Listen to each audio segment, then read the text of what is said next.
Assalamualaikum warahmatullahi wabarakatuh.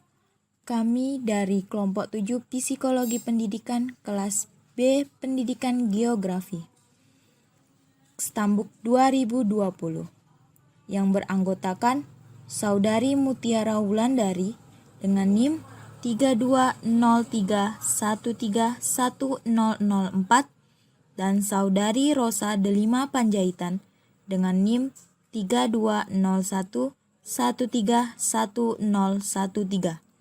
dan dosen pengampun Bapak Profesor Dr. Nasrun MS dan Ibu Friska Indira Nora Harhab SPD MPD. Pada video kali ini kami menampilkan video tentang inovasi dalam penerapan psikologi pendidikan di satuan pendidikan. Sebelum kita mengetahui lebih dalam apa itu inovasi dalam penerapan psikologi pendidikan di satuan pendidikan, seharusnya kita harus mengerti dulu apa itu pengertian dari psikologi pendidikan.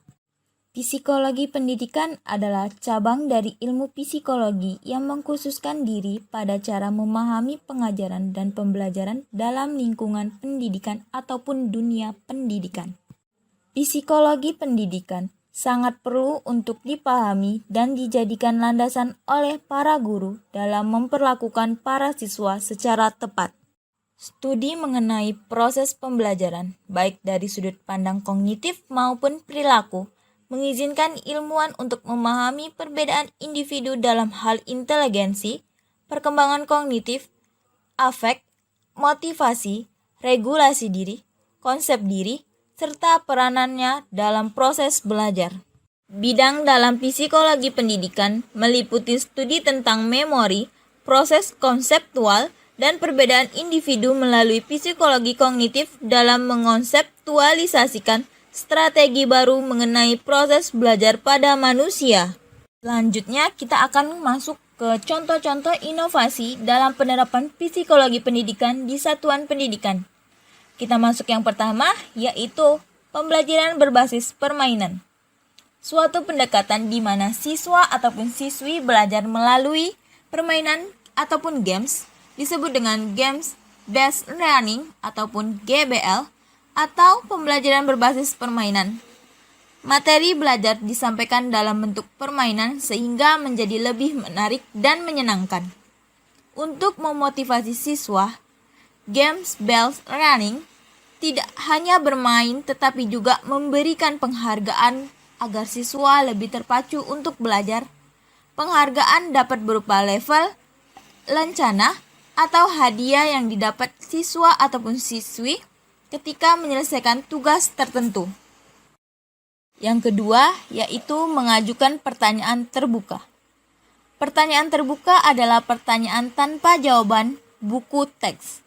Ketika guru mengajukan pertanyaan terbuka, terdapat berbagai jawaban dan sudut pandang. Jawaban siswa dapat mengarah pada kolaborasi yang kuat, percakapan yang mengasyikkan, ide-ide baru, serta mendorong keterampilan kepemimpinan. Latihan ini juga dapat membantu siswa menyadari potensi yang tidak pernah mereka temukan dalam diri mereka. Melalui pertanyaan terbuka, mereka juga dapat membuat hubungan dengan kehidupan mereka sendiri dalam cerita lain atau ke peristiwa dunia nyata. Yang ketiga, menciptakan lingkungan belajar yang fleksibel. Dengan berbagai metode pengajaran, penting bagi seorang guru untuk mempertimbangkan cara menggunakan ruang kelas mereka.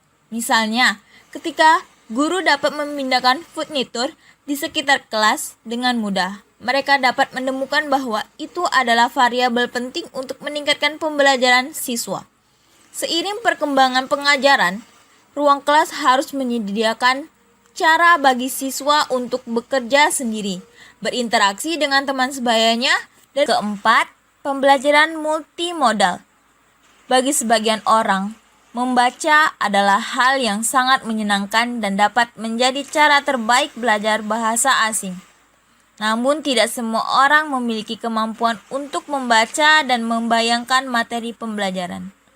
Pembelajaran multimodal dapat membantu siswa ataupun siswi dengan menggabungkan tulisan, gambar, gerak, suara, tindakan, dan sebagainya. Pembelajaran akan menjadi lebih efektif, terutama untuk belajar bahasa asing. Metode ini dapat digunakan untuk membantu siswa ataupun siswi dalam mengingat kosakata, kamus bahasa Inggris, bahasa Jepang, Mandarin, ataupun bahasa asing lainnya. Tidak hanya untuk membantu mengingat kosakata, metode ini juga dapat membantu siswa mempelajari, mengingat, dan memahami. Yang kelima ada refleksi diri.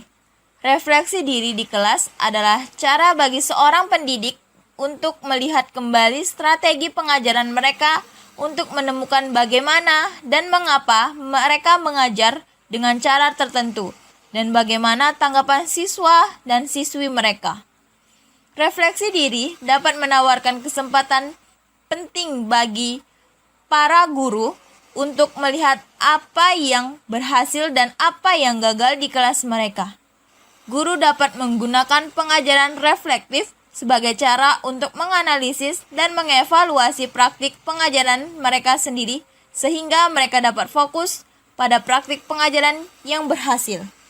Inovasi yang keenam yaitu pola pikir. Perubahan pola pikir, suasana hati dan suasana kelas secara keseluruhan dimulai dari guru. Guru menentukan suasana kelas sejak siswa masuk ke gedung ataupun ruang kelas. Jika guru bersemangat dengan materi pelajaran mereka, siswa akan cenderung untuk mengikutinya. Guru harus mengikuti minat terhadap mata pelajaran yang mereka ajarkan. Namun, pola pikir seorang guru tentang bagaimana merancang dan menyampaikan konten sangat penting untuk proses pembelajaran yang inovatif. Kebanyakan guru dilatih untuk mendidik hanya dari sudut pandang guru. Untuk mengubah jenis penyampaian ini dan membuat kelas lebih inovatif, mereka juga perlu memikirkan siswa mereka, yaitu bertindak sebagai pemandu daripada mengajar konten.